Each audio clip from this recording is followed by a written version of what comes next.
For those of you who stop by our master classes regularly, you know how this works. But for anybody new joining us, Jennifer Reddy is our fabulous facilitator. She is our special guest. I'm Anna. I'm the host, and I'll be interviewing Jennifer. So, and you guys, we're going to be talking about shame tonight, which is a huge topic. I think it's a fascinating topic. It's one of my favorite things. It totally goes along with a lot of the groups that I love to do and love to listen in on, which is, like the trauma and narcissism and oh God, it really encompasses everything, right, Jennifer? Oh my gosh, I think it's the root of so much of our stuff. I It mean, is. really. It really is. It's like the root of all evil. I swear. I would Um, agree with that. I was sitting here before the group tonight thinking about this, you guys, and I'm like, shame is literally in, involved in like every corner of our different aspects of life for so many of us, and it's a big part of the things that, when we come to these groups that we talk about and is, like you said, it's the cornerstone of a lot of our stuff. But think about it, you guys. I mean, we have shame around our jobs. Do I like my job? Do I really like the people I'm with?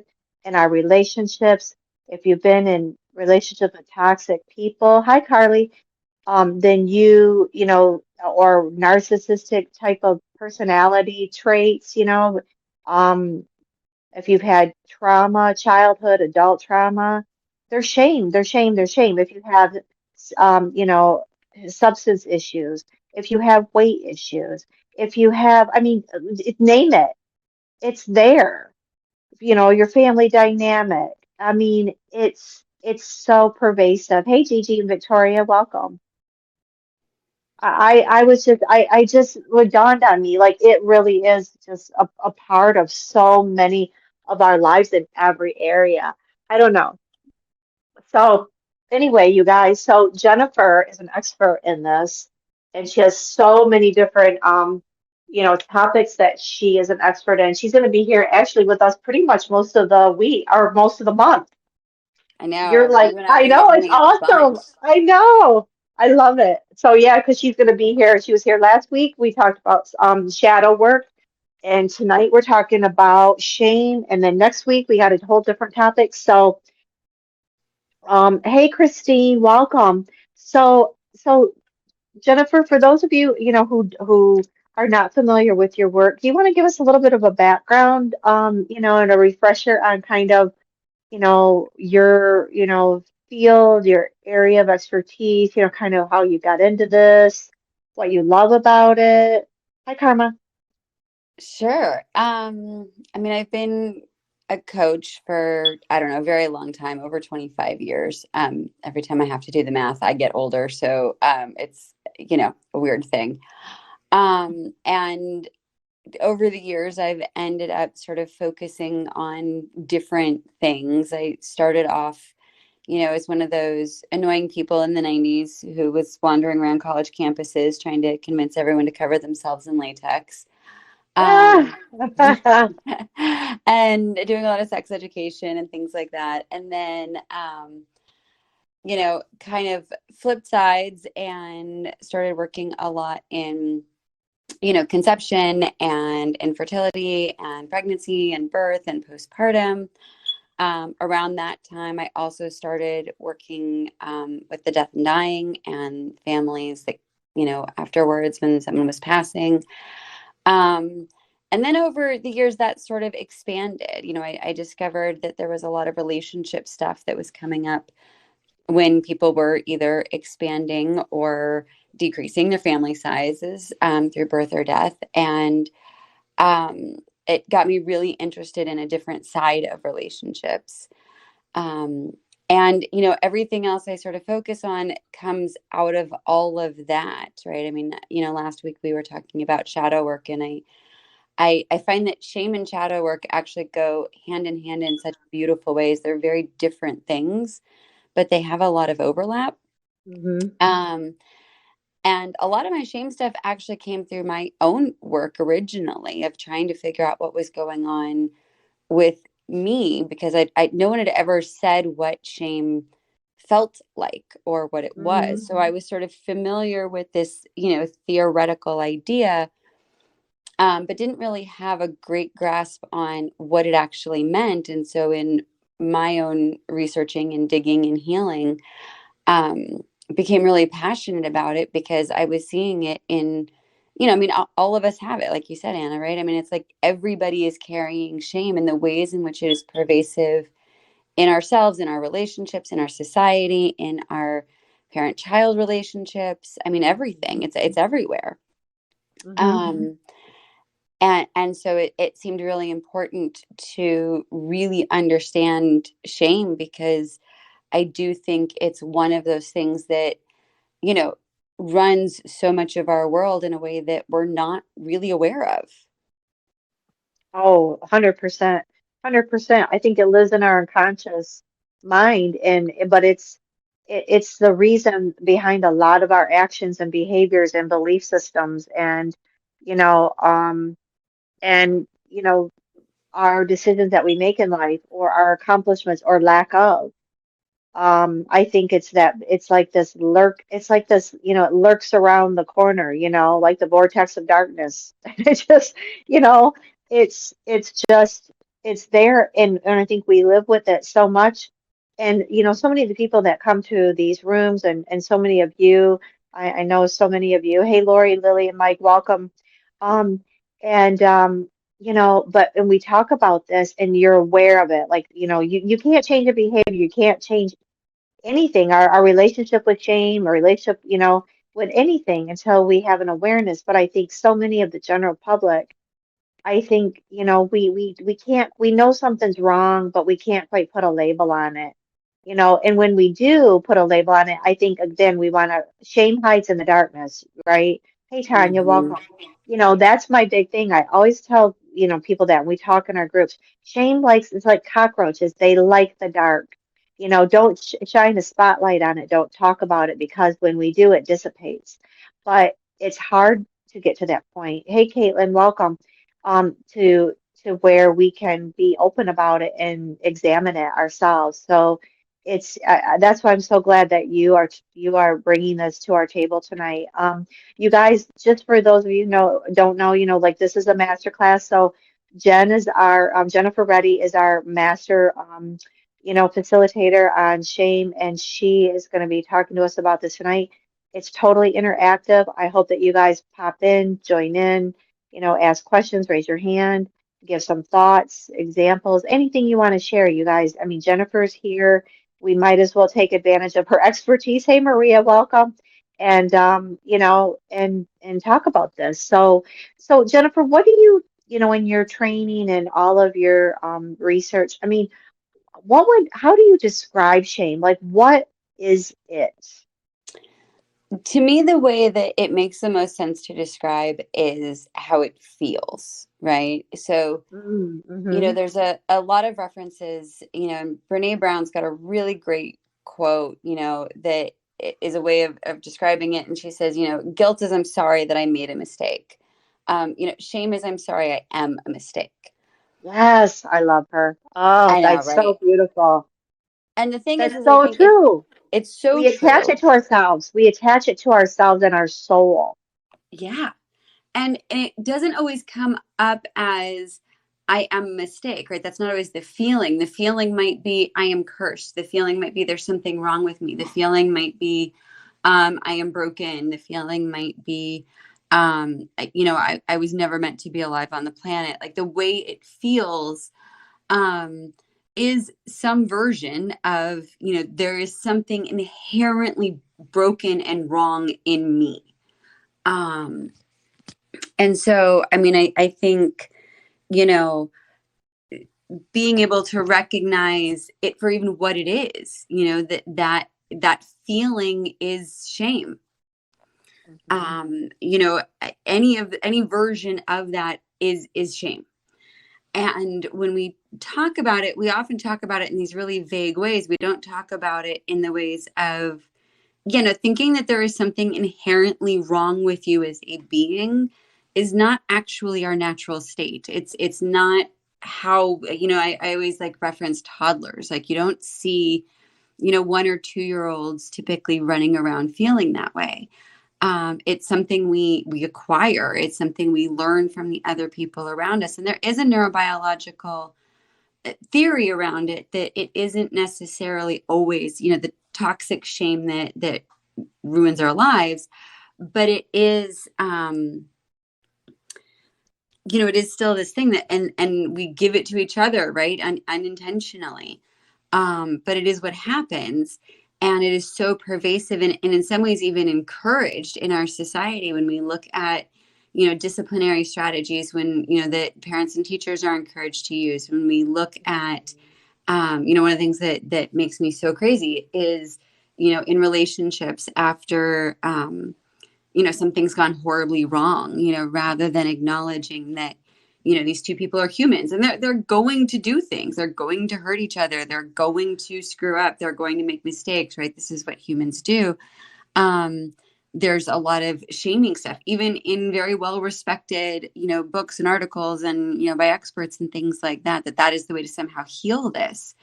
And it's been, intentionally marketed. I mean, diet culture is filled with it. Plastic Oh my surgery God. culture is filled with it. Um, which is, it's so built in, and that we've bought into that. Yeah, we're supposed to feel this horrible feeling about ourselves if we do anything that displeases somebody. And of course, Hmm. what we know is that it doesn't work, right? It's not actually a great way to learn and grow as human beings. Um, but it is also this thing that then we carry around with us until we're finally able to heal it. And we believe these horrible things about ourselves, and how that shows up in our work, our friendships, our intimate partnerships, our parent-child relationships. I mean, in everything. It's so pervasive, because it's the worst feeling in the world, right? So we will do Hmm. anything to not feel it. And when we are feeling it, we will do anything to offload it, because to me, it is the most non-natural feeling, right? Like, we are designed to feel sadness. We are designed to feel happiness. We are designed to feel love. Like this, these are normal biological states for us.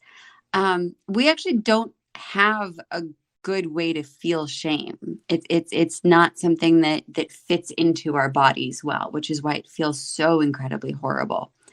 Um, and so, yeah, how that shows up is all over the place. I mean, it comes up everywhere.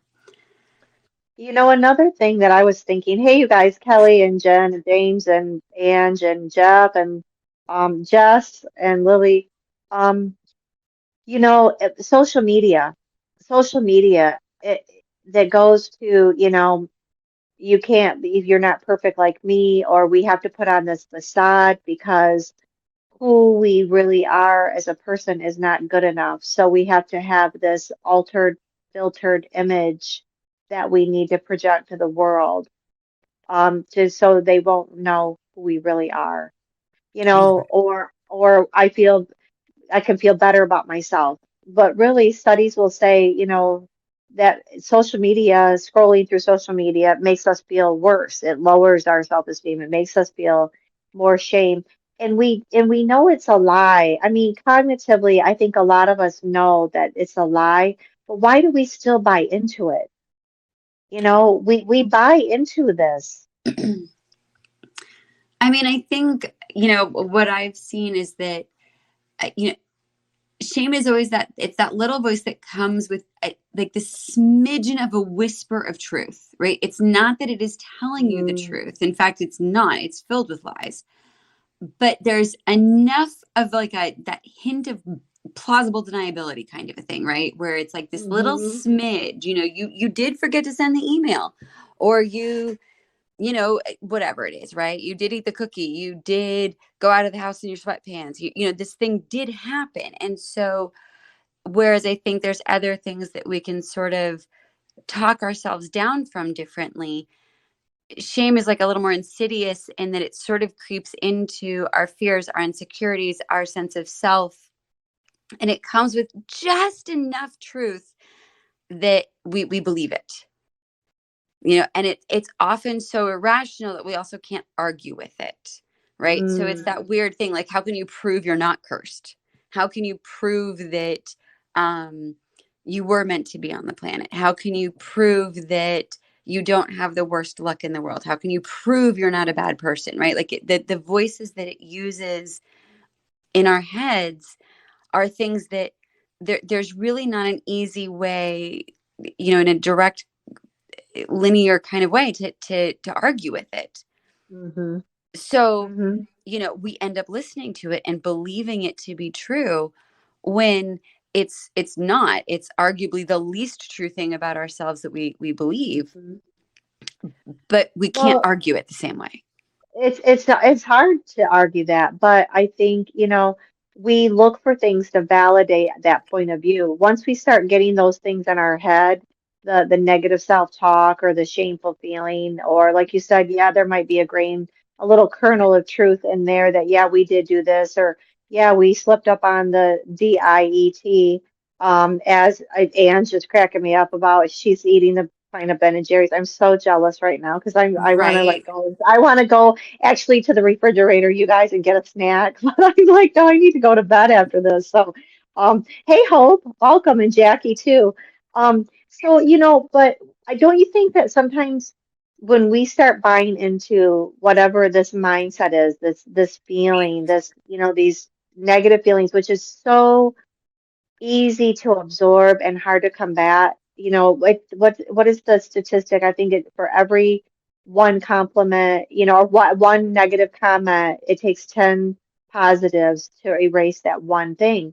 So I think in terms of that, hey Lisa, that once we get this shameful feeling, it's then we start looking for things to validate that, to say, oh yeah, I really am a bad person. I really am a screw up. I'm a failure. I'll never be successful, losing weight, or I'll always be the outcast in my family, or, I'm not good enough, or this is why this person left me, or, you know, um, abused me, or, don't you think that a lot of times we look for that? Once we've made up our mind, you guys, about ourselves, an opinion, then we go out of our way to find the research to validate that thought, that opinion, that feeling, and then we disregard anything that goes against that, even though it's a lie. I don't know. Yes. What are your thoughts about that, Jennifer, or anybody? You guys pipe in here. If this is interactive. Let's take advantage of Jennifer's expertise on this. So go. I'll let you answer, Jen, and then Catherine. Go ahead.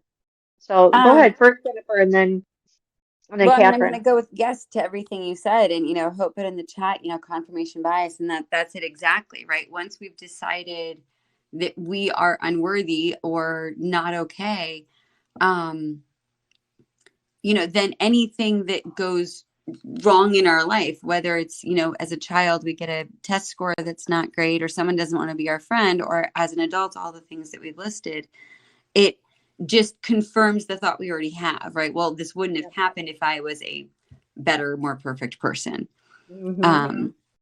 And of course, again, yeah, like you said, like, we know cognitively that that doesn't actually ring true, right? We know that lots of people have breakups. We know that lots of people struggle with their finances. We know that lots of people get bad test scores, right? Whatever, right? It has nothing to do with the way we're internalizing it. And yet, again, that voice is very pervasive. Someone had their hand up, but they Yeah, took a it was Catherine. Oh, It was Catherine, Catherine. go for it, Catherine. I was wondering, I've been told that the way to counter that is to do a lot of positive affirmations, even if you don't believe them. Is that really true? I'm trying to do that, but I kind of cringe at the positive affirmations I have come up on my watch every day. Um, I just wonder if that's possible. So, Nan, I would love to hear your feedback on this as well. I have a mixed bag with positive affirmations.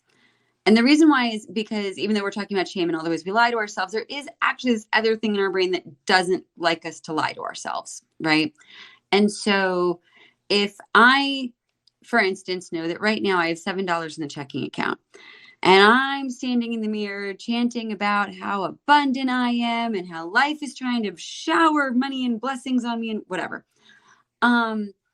Then what's going to happen is that I'm going to end up actually like sort of arguing with that. So rather than internalizing it and seeing the beauty in it and really feeling that affirmation in a way that actually could lead to good things in my life, what I'm going to do from that state is be like, yeah, this is stupid. Like, this is clearly not true. I've got $7 in the checking account. This is a bunch of BS.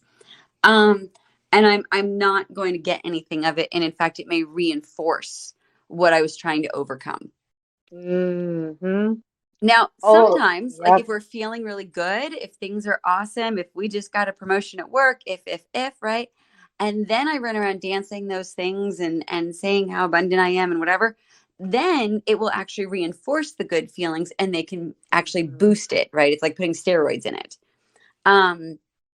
So I think a lot of affirmations we try to apply to the wrong things sometimes and from the wrong emotional state, right? So, no, in answer to your question, Mhm. Catherine, I don't personally ever recommend affirmations for shame work in my practice, because I find if we're in the middle of a shame spiral, trying to tell ourselves that we are loved and okay, we don't believe it from that place. We have Mhm. to get to a more neutral emotional Yep. state before that can feel true, because instead what will happen in that lying to ourselves feeling in our head is that we will just reinforce all the ways in which we feel unworthy. Yep.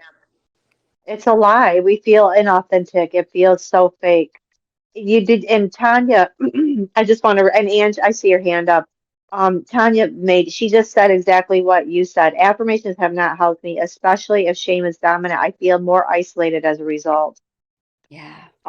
It's so, I mean, and you just feel inauthentic, right? If you don't, you really don't believe that, how can you look at yourself in the mirror and, say all these things that in the moment are not true? Yes, they can become true, but like you said, not when you're in a heightened state like that. You need to be in a neutral state or in an elevated state of abundance, or that, like you said, and this high vibrational, energy. I got the promotion, or yay, yay, But when you're not feeling it, it just feels so inauthentic. Yeah. And that just makes us feel worse. She just said, I cannot, yes, I can identify, they feel like imposters. But then again, Jessica brings up a good point too. So we can't fake it till we make it. Because there is that school of thought about faking it till you make it. What are your thoughts on that? And Rachel, I see all your comments too. Um, I feel like fake it till you make it can be a really great tool for certain things. I don't think it is necessarily a great, paint your life with it kind of tool. I think our emotions are information. There's sort of that phrase, feelings aren't facts. And I agree with that wholeheartedly. And that doesn't mean that they should be ignored entirely, right? They carry a huge amount of information about what's going on in our psyches, what's going on in our lives, what we're picking up that we might not yet have, um, linear conscious verbal articulation about yet. Um, Mhm. but we feel it. And, you know, to me, some of those things, right? If we're faking it rather than listening to what's actually happening in our lives and happening in our bodies and happening in our psyches, then we don't actually get the chance to work on that, heal it, purge it, fix it, whatever it is, whatever is appropriate in that moment. So I think, yeah, like if you're terrified before you go on stage for a talk, right, or something like that, sometimes, yeah, I think boosting yourself with a pep talk, taking a deep breath and doing it anyway and praying you don't fall on your face, I think, yeah, that's faking it till you make it. And that's great. I think sometimes when we're working to get a promotion or something, or we're interviewing for jobs, going in really with the air of someone who has this competency, has these skills, has the ability to do this, even if you're kind of secretly doubting it a little bit in the back of your mind, can help you land the gig or whatever. So I don't think it's always a bad thing. I think there are times in life it can be really helpful. I don't necessarily think it's helpful with shame. And I think if we are only faking it till we make it, we're basically gaslighting our own emotional state. And that to Mm. me is the opposite of what our emotions are there for. That's really well said. Ange, I'm going to get to you in 2 seconds. I just want to make sure Lori and James and Louie and Diana and Brenda and Victoria, I saw you earlier, honey. That we see you. You guys join the conversation. You can put it in the chat. You can raise your hand. This is super interactive, informal, safe space. I love this. This is such an interesting topic, and God, it's something that we all can relate to. Go ahead, Ange. Can You Jennifer? done with your ice cream? Uh, So in my crystal work, I do a lot of meditation and I do a lot of chakra work. Hmm. And I teach that in the classes that I do as well. But if you look at most meditation, they don't do affirmations. Mm-hmm. Um, they will do some things where where it comes to like I love myself and things like that, but they do more of a mantra where you are, you know, combining certain aspects of your life with the meditation, and you're opening up and clearing your mind of a lot of that negative thoughts and a lot of the negative energies that you are holding on to. So when it comes to the meditation, a lot of times they start out with, grounding yourself and making sure that you are comfortable and you're relaxed. And then they start going into breathing work. And then they start going into saying other things about how you're feeling and where you're feeling it in your body and how to get rid of it and things like that. So, with a lot of the affirmations, um, they tend to keep those at the end because when you're in a calmer state, you can say those affirmations and you can say those things. And even if you don't believe them, it's something at that point in time when your mind is clear that it builds that seed. So I think affirmations are more of a seed to build on, and you have to start those when you have a clear mind because at that point they're going to become more believable within yourself at that time.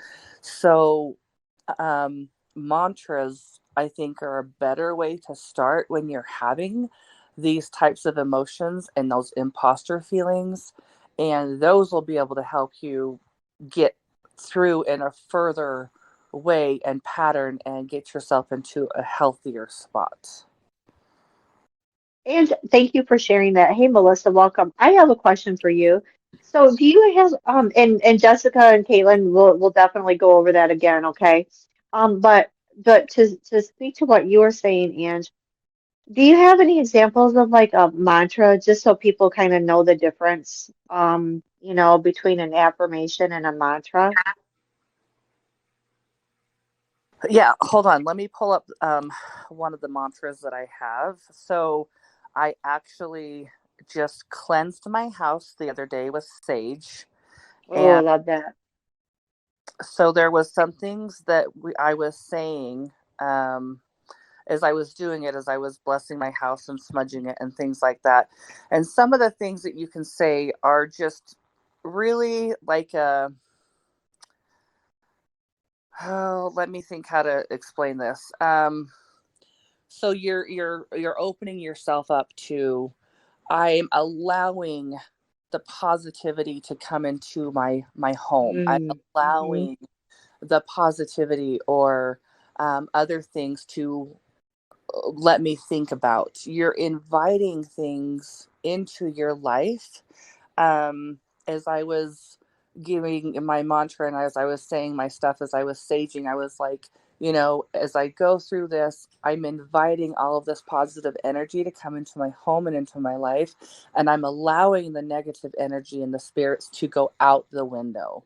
So it's kind of like commanding things Mm-hmm. within a room or other things like that. You're not trying to get yourself to believe them. You're not looking at yourself in the Mm-hmm. mirror and you're thinking in your head, I'm so ugly.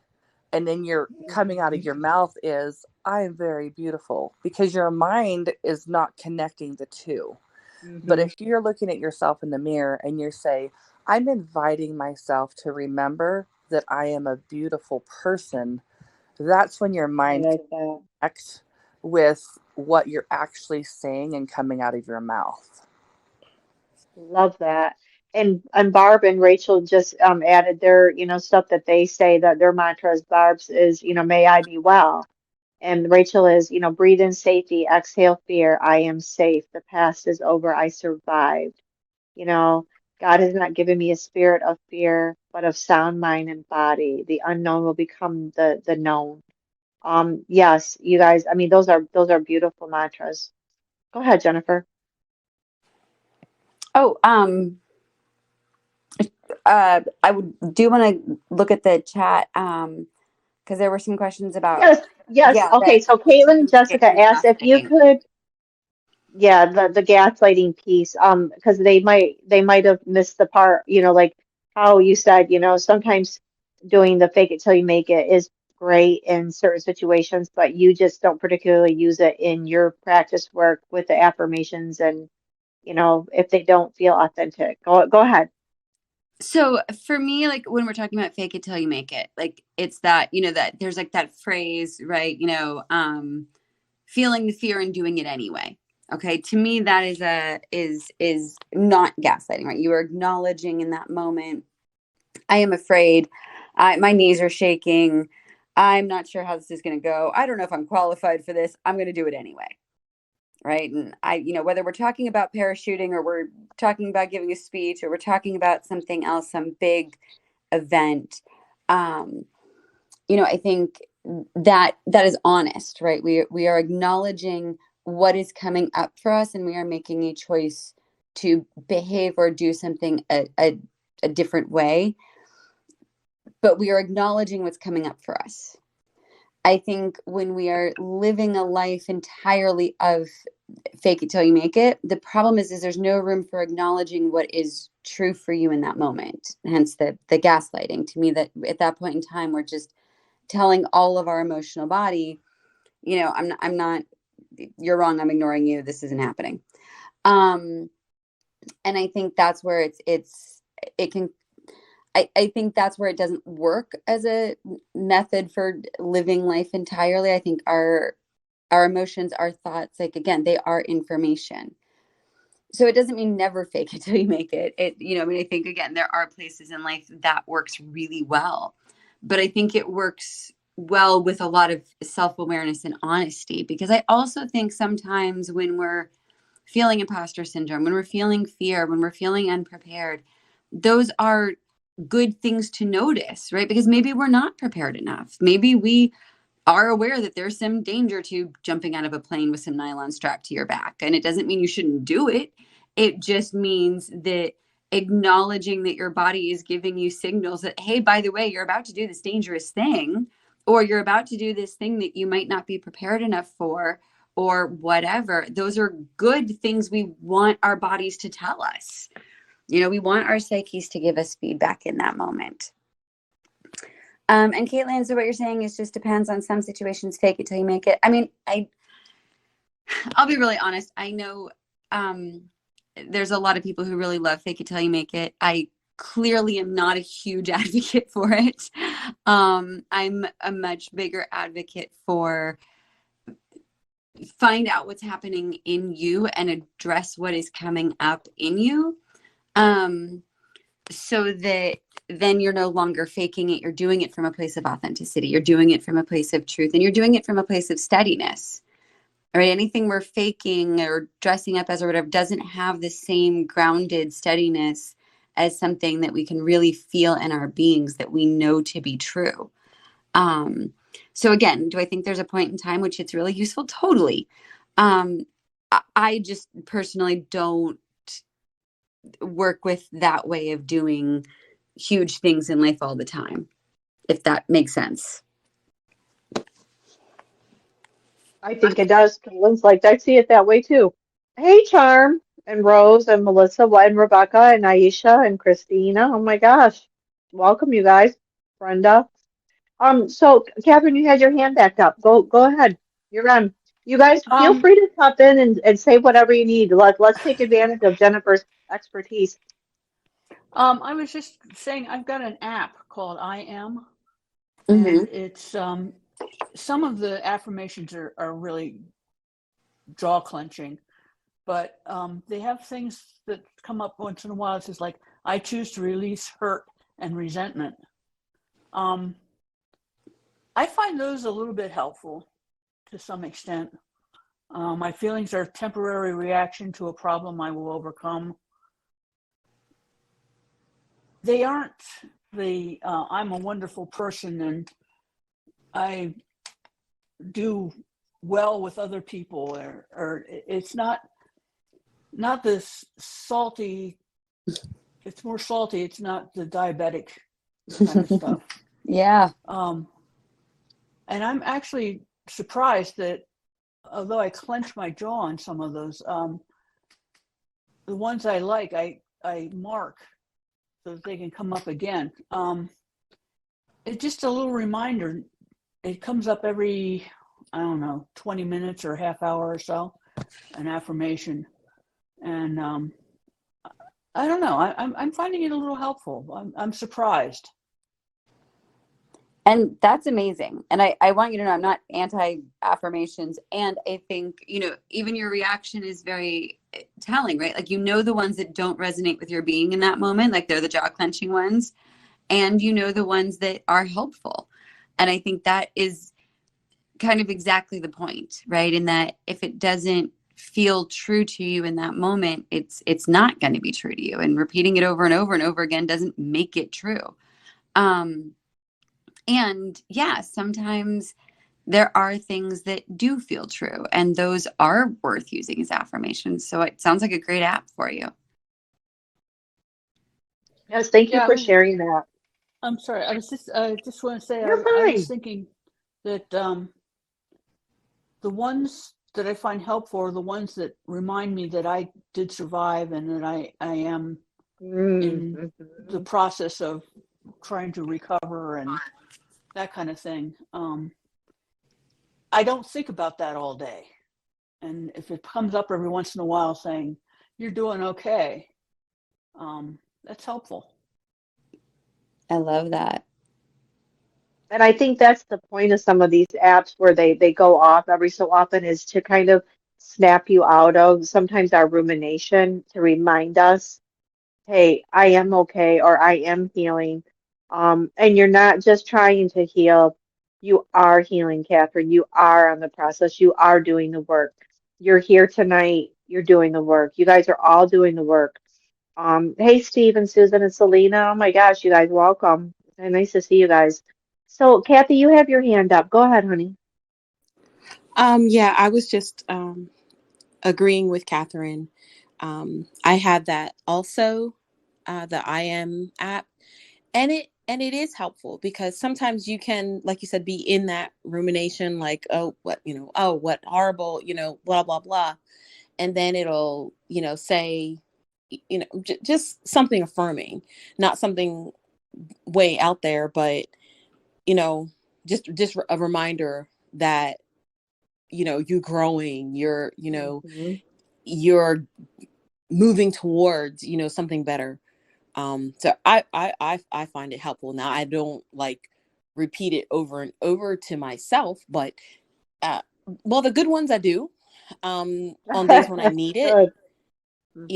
I find them helpful, and like she said, they're not like, I'm manifesting all the energy in the universe and no, but um little helpful words that it has helped Absolutely. me kind of get in a better headspace. Thank you for that. You guys, and whatever, if whatever works for you, works for you. And I love the resources, you guys, that you're giving to each other and, stuff, because we only know what we know, right? I mean, we only have read this book or listened to this podcast, and everybody brings so much rich experience and your own resources. So please share them, put them in the chat.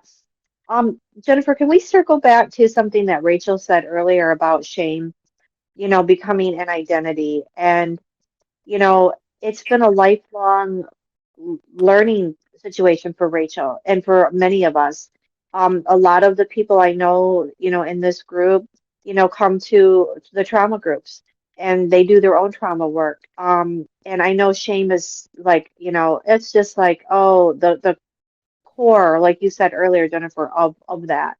And it does become our identity. And it's like, how do we unlearn a lifetime of this learned behavior? Because like you said, Jennifer, we weren't born this way. We weren't born for this. We learned this somewhere along the line. Yeah. I think for me, one of the most helpful things that I've seen, both in my own personal work around my shame and also in my practice with people, is acknowledging that it is a trauma response.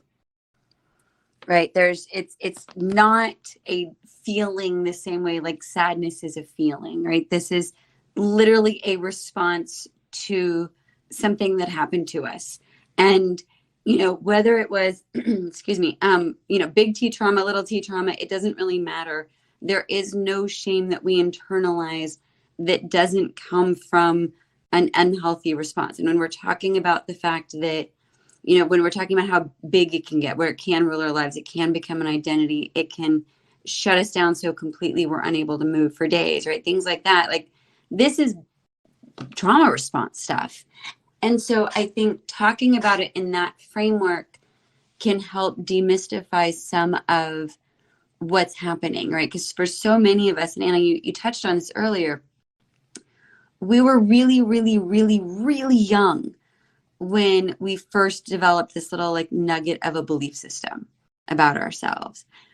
And what we know from a whole lot of research is that if you are a child and your primary caregivers, whether that is your parents, whether that is teachers, whether that is grandparents, whether that is adopted parents, like whatever, whoever your adults were at that time, if they were if there was something wrong with them, meaning if they were behaving in shameful ways, if they were neglectful, if they were abusive, if they were shaming you, if any of those things were happening, as a very tiny being, we instinctively know that we are dependent on these people for our very survival, right? We know we can't feed and clothe ourselves. We know we're still trying to figure out how the world works. We don't even know what we don't know, but we're tiny, and we know that these adults are how we make it.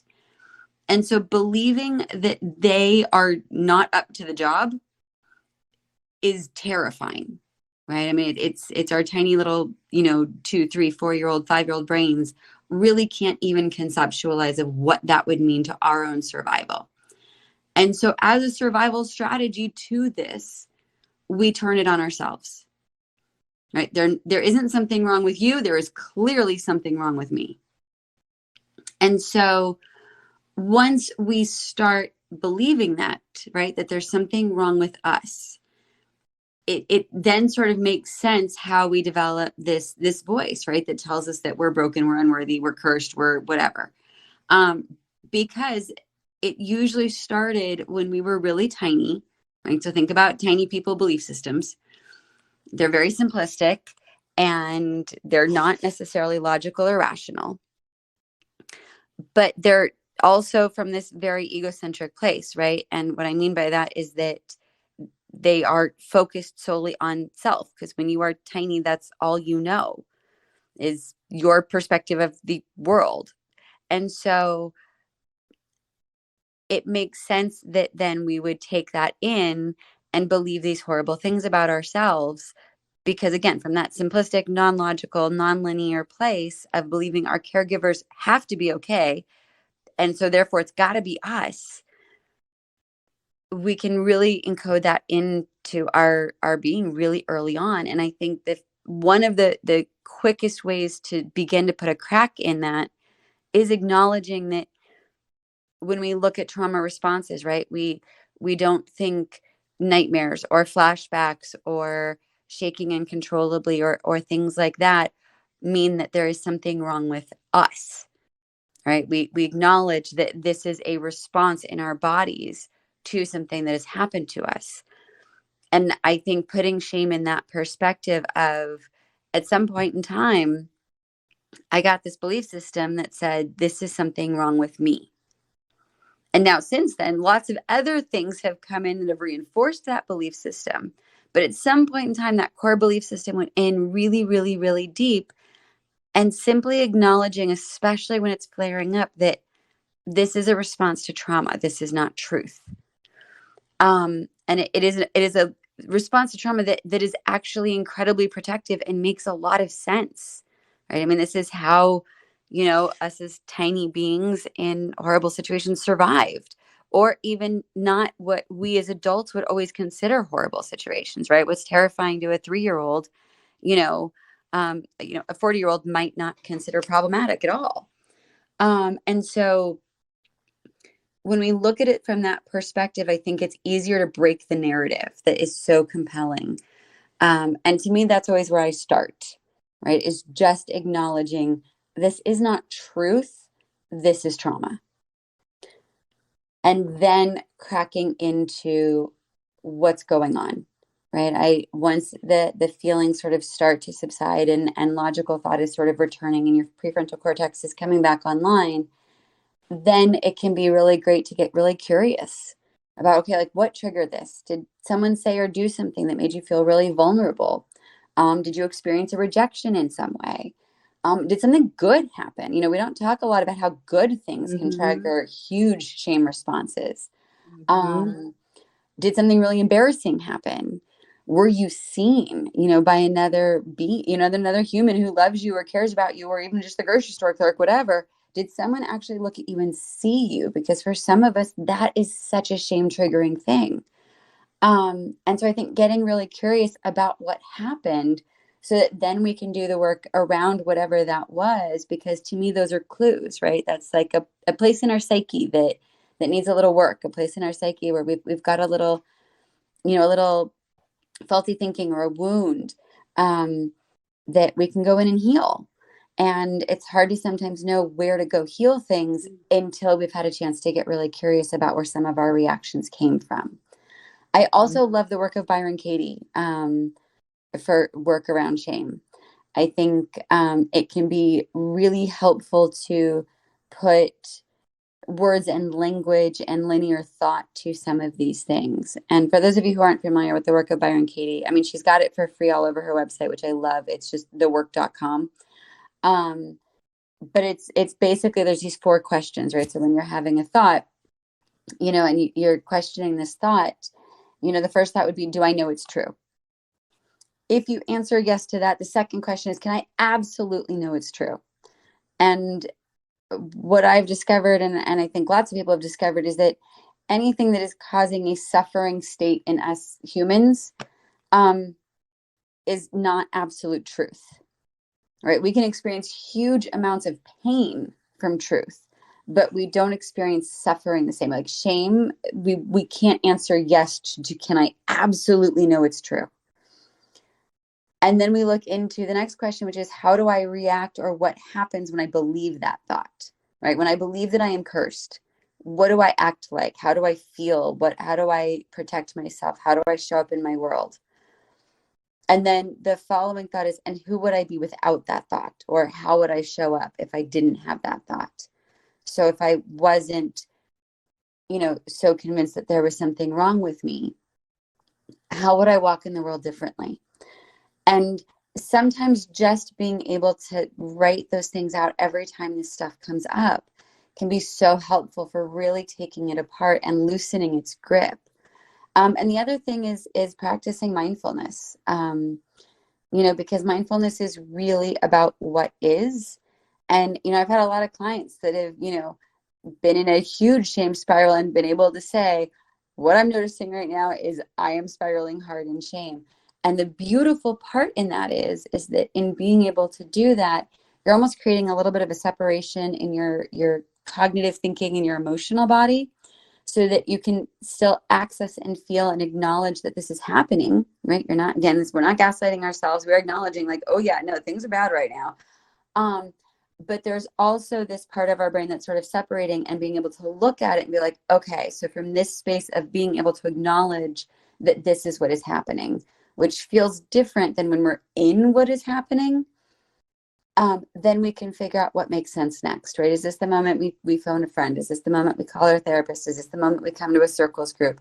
Is this the moment we do some journaling? Is this the moment where we take really good care of ourselves and we wrap ourselves up in blankets and we give ourselves Chinese food and watch the neighbors, right? Or like whatever, right? How are we going to handle this? But from that place of being a little bit outside of it, we are able to then make a choice as to how we want to handle it that would be the most helpful for us right then. Yeah, go for it, Anna. I was just going to say that that's really helpful. And I think, again, having the awareness, thinking about our thoughts, basically, thinking about our thoughts, our emotions, our reactions, and doing the work of paying attention is so, we live our lives on autopilot. 90% of everything that we're doing today is residue from, we wake up, we worry about what happened, yesterday, and we perseverate on that, or worrying about the future instead of living in the moment. And we're not really aware of really our feelings and thoughts, or we have a feeling or an emotion, and we're not really paying attention to our bodies or where that came from. So I think thinking about what we think about, so to speak, is really helpful. And I love the idea of writing things down. And then, I mean, Jennifer, because can shame be something that, once you're wrapping up in your blanket with your Chinese food, and can you just make a decision to say, you know what, I'm done with this? Just, I mean, what's the process like, you think, after people, we get to that point of, we know that we have this or this triggered it. Can we just choose to lay it down? Or do you think that there's got to be some sort of a releasing process to get rid of our shame? I think once we can see it for what it is, right? I think as long as we are believing it is true, we can't put it down yet.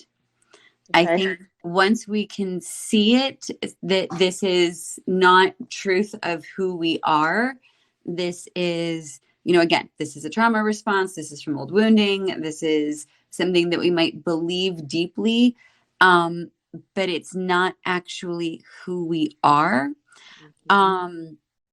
I think once we've been able to separate that out, then yeah, I think we can look at it and it is easier to put down, right? I think we humans sometimes like to hang on to things. And I think especially things that we've had for, decades or since we were tiny, Yeah, right? Where they're huge parts of our comfortable. personality. Mhm. Even if we can put down the shame, we then still have to rebuild some of the tools that what's going to take its place. How are we going to react in these different situations? What are we going to do when it Mhm. comes up?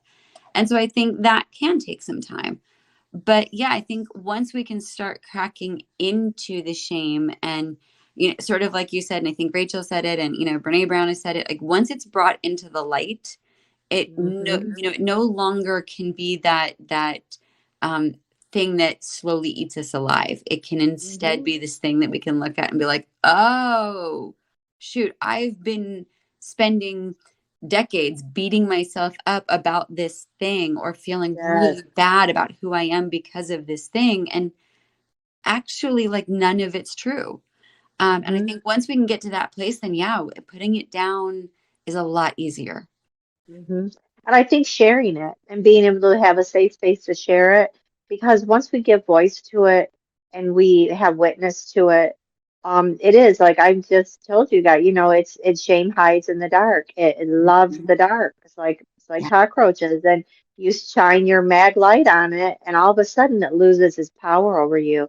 I can now talk about it. I can name the shame. I can talk about the abuse. I can name, this or that, and there's so much power in being able to release that. And then when you realize, you guys, that we all have it, it's something that you literally, when people say, well, you're not alone, no, you're really not alone. We've all have it, we've all experienced it. So I think that that's key too. I just want to welcome Josh and Ronnie and Barbara to the room, and we got about 5 minutes left, you guys. So Catherine and Jessica, I know you had your hand up earlier too. Hey, Caesar, welcome. Well, Catherine, go ahead, and then Jessica. Well, actually, let Jessica go first because she had her hand Okay, up earlier. thank you. Okay, thank you for that. Go ahead, Jessica. Okay, so I have a question. As we use a mantra to invite and allow feelings into our lives or homes, can we ask for it to leave or exit or to move on? Correct? Yeah. I mean, I, Anjana, you're the one who brought this up originally, but I mean, the way I use mantras is any short, easily repeatable phrase that works for you, right? It's got to have some resonance for you. But I mean, mantras can be anything. So yes, you can definitely ask things to leave. Right. Okay. So, because I say prayers to ask negative and toxics to leave, and I don't want them to come back. So it's the same thing, right? I mean, yeah, I don't, without knowing what you're doing, I can't say if that's a mantra or not. But I mean, if it's working for you, then yes. Hmm. Well, I don't Hmm. necessarily mean a mantra. Maybe it's just asking, inviting certain things and asking certain things to go. Not necessarily mantra, but it's the whole process of, Hmm. yeah. Okay. I think I'll just put my 2 cents in. I think it's very helpful and it works. And I've done that too, like, I'm inviting you to leave. I'm asking you to leave and, inviting good things in. And I think it's very powerful. Because we have to be in a certain mindset for that to happen. And if that works, if that's working for you, Jessica, then I think again, you guys, we have such different ways, right? And they're all beautiful and I love that you're sharing them because what works for one of us might work for somebody else and then what does works for one person doesn't work. So just try things on for size. If they don't work, take it off, put something else on. It's kind of like being in the dressing room with clothes. I like this, I don't like that. Because we're all trying to heal in our own way. Hey, Renee and Lisa, we got about 2 minutes left, so I'm gonna let Catherine and then James, I'll let you take us out. I just wanted to ask Jennifer about um, shadow work. Is that about when you discovered or actually recognized the shame that you're going through? Is that when you really start to do shadow work?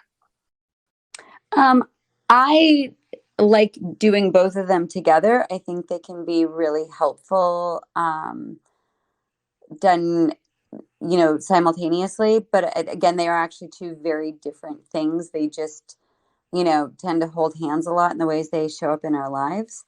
I don't think there has to be a first or a second, or you have to finish this one before you can do that one. I think they can both be done individually or together at any point in time.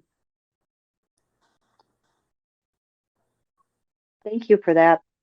All right, James, I'm gonna let you take us out before we have to close out with Jennifer tonight. So go for it. Okay, question. So I began to see something when I joined circles, and I was very ashamed of kind of my past and who I was. And, I began to look back on my childhood, and I did struggle with some childhood trauma. And I find more of, I would say, my healing process usually goes a lot quicker, but I've also learned to accept it and not shaming myself anymore due to like past experiences in my life. And I think it did kind of tangle me up with some people in relationships that were toxic and they didn't bring out the best traits in me. But looking at who I am today, when I'm able to come in here and reflect with other people, it's almost like when a zebra is camouflaged and it's with a herd. It's not going to be standing alone and be more susceptible to like a lion preying on it. So I think that when we all share our own emotions, I think that sometimes our grief can and our shame can kind of be lower down a little. But I feel like when I'm in a communal environment, it's a lot, I would say, more easy to share, but also embrace kind of what I need to grow on. So I think that this app has definitely helped me. And I think that, I was ashamed of my childhood, but now I can bring it out and express it. And I think that it's doing wonders for my like mental state of mind. Oh, wow. That is awesome. Giving you big hearts for that. Thank you for Anna, sharing and being Anna, vulnerable. Yes. excuse me for being rude. I'm not trying to be rude, You're but okay.